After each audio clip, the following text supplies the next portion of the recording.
বিসমিল্লাহির রহমানির রহিম। প্রিয় বন্ধুরা, আসসালামু আলাইকুম।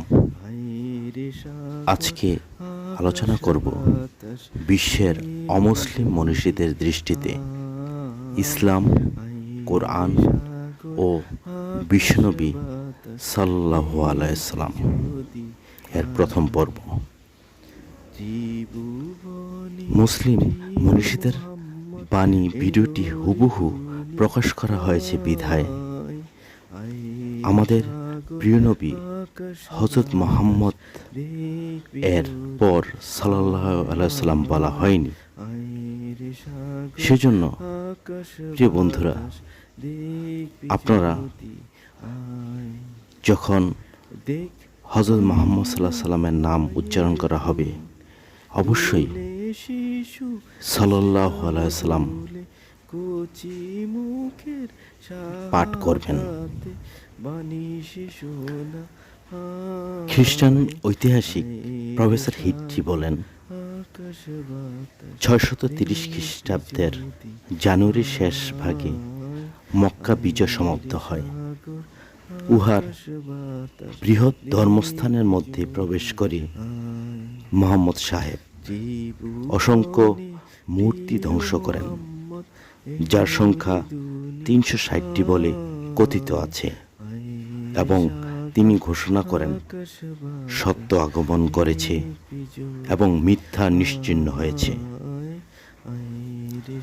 স্যার রাধাকৃষ্ণ বলেন, আমরা অস্বীকার করতে পারি না যে ইসলাম ধর্মের ভ্রাতৃত্ববোধ জাতি ও জাতীয়তার সমস্ত গণ্ডিকে অতিক্রম করে যায়, যে বৈশিষ্ট্য অন্য কোনো ধর্মের নেই। ড্রাপার বলেন, সমস্ত মহাপুরুষদের মধ্যে একমাত্র মুহাম্মদই সমস্ত মানব জাতির উপর সর্বাপেক্ষা বেশি প্রভাব বিস্তার করেছেন।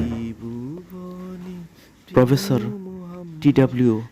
আর্নল্ড বলেন, জাতি, বর্ণ বা পূর্ব পরিচয় যাই হোক না কেন, একজন মুসলমান ইসলামে বিশ্বাসী ভ্রাতাগণের মধ্যে অবশ্যই অভিনন্দিত হবেন, সে সমান অধিকার পাইবে। ইসলাম একটি রাজনৈতিক শক্তি এবং এই শক্তির ফলশ্রুতি দ্বারা সারা জগতে অনুভব করবে, আরো দৃঢ়ভাবে অনুভব করবে যত পৃথিবীর সীমানা ক্ষুদ্র থেকে ক্ষুদ্রতর হবে। যে ইসলাম ধর্ম 700 মিলিয়ন আত্মার আনুগত্য দাবি করে, সেই ইসলামই পৃথিবীর সমস্ত অন্যায় অসাম্যের একমাত্র সমাধান। স্যার উইলিয়াম মুয়ার বলেন, সম্ভবত কোরআনের মতো এমন কোনো ধর্মগ্রন্থ পৃথিবীতে নেই যা দ্বাদশ বরং 14 শতাব্দী ধরে এমন নির্ভেজালভাবে বিরাজ করেছে। মিস্টার গিবন বলেন, এমন একটি জঘন্য অপবাদ মুহাম্মদের অনুগামীদের উপর জোর করে আরোপ করা হয়েছে যে তারা তরবারি দিয়ে অন্য ধর্মকে ধ্বংস করেছে। সরোজিনী নাইডু বলেন, ইসলাম ধর্মই হচ্ছে প্রথম ধর্ম যা গণতন্ত্র প্রচার করেছে এবং প্রয়োগ করেছে। মসজিদে যখন প্রতিদিন 5 বার আজান দেওয়া হয় এবং কৃষক ও রাজা নতজানু হয়ে যখন আল্লাহু আকবার বলে, তখন ইসলাম কর্তৃক প্রচারিত গণতান্ত্রিক পদ্ধতি সার্থক হয়ে ওঠে।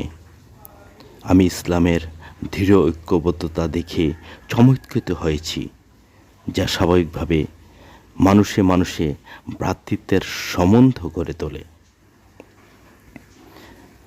গেটে, যিনি ছিলেন the greatest of German poets, তিনি বলেন, এই কোরআন মানব সমাজে অনন্তকালব্যাপী গভীর প্রভাব বিস্তার করে চলবে।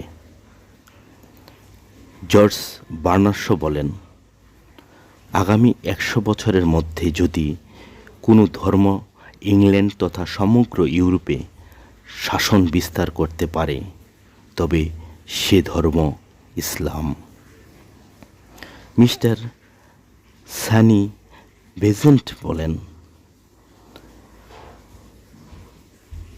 এছাড়াও পশ্চিমী সমাজের চেয়ে মুসলমান সমাজের মহিলারা অনেক ভালো আইনানুগ ব্যবহার পেয়ে থাকেন। ইসলামের আইন অনুসারে মহিলার সম্পত্তি সুরক্ষিত, কিন্তু পাশ্চাত্যের খ্রিস্টীয় আইনে একজন খ্রিস্টান মহিলা এরূপ সুদৃঢ় অধিকার পায় না। আমরা প্রায় মনে হয় যে খ্রিস্টীয় অনুশাসনের চেয়ে ইসলামী অনুশাসনের একটি মহিলা অনেক বেশি স্বাধীন। যে ধর্মীয় বিশ্বাসে এক বিবাহ প্রথা সমর্থিত, তার চেয়ে ইসলাম ধর্মে মহিলা অধিকতরভাবে সুরক্ষিত।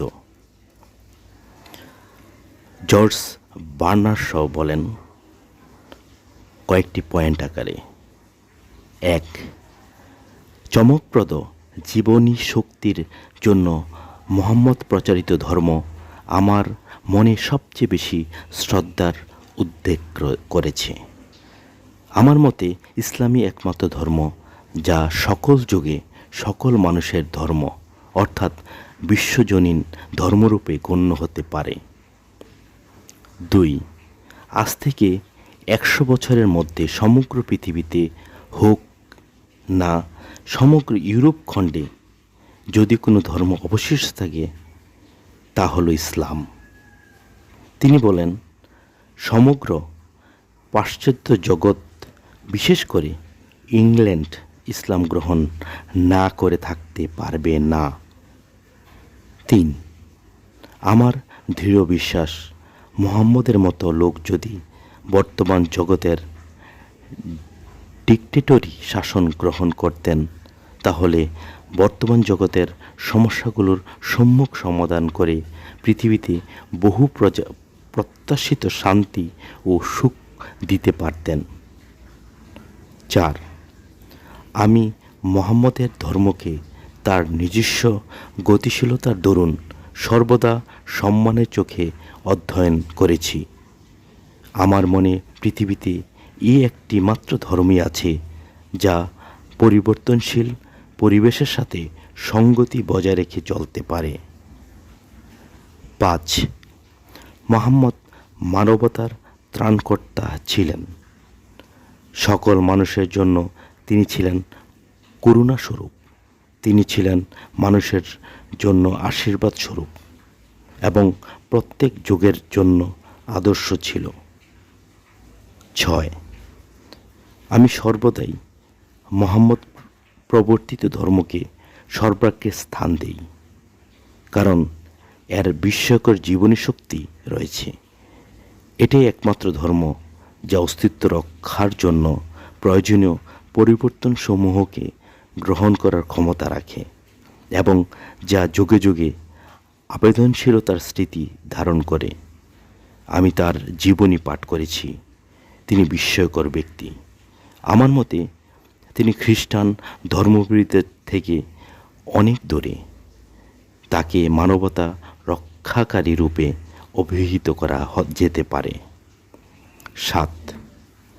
আমি বিশ্বাস করি সমগ্র ব্রিটিশ সাম্রাজ্য এই শতাব্দী শেষ হওয়ার আগেই সংস্কারকৃত মুহাম্মদবাদ গ্রহণ করবে।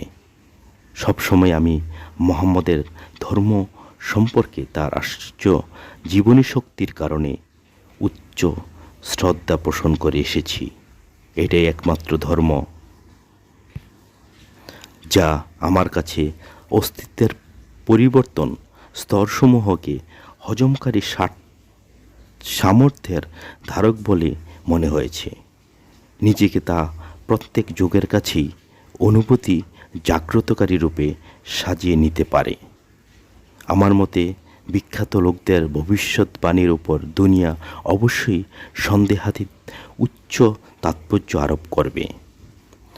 মধ্যযুগের প্রার্থীবর্গ হয় অজ্ঞতা নয় গোঁড়ামির মাধ্যমে মোহাম্মদবাদকে কৃষ্ণতর রঙে চিহ্নিত করেছেন।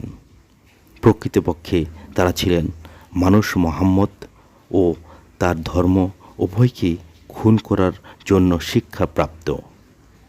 তাদের কাছে মোহাম্মদ খ্রিস্ট বিরোধী। আমি এই আশ্চর্য মানুষটিকে অধ্যয়ন করেছি এবং আমার মতে খ্রিস্ট বিরোধী বলা তো দূরের কথা, তাকে অবশ্যই মানবতার উদ্ধারকারী বলা যেতে পারে। ধন্যবাদ।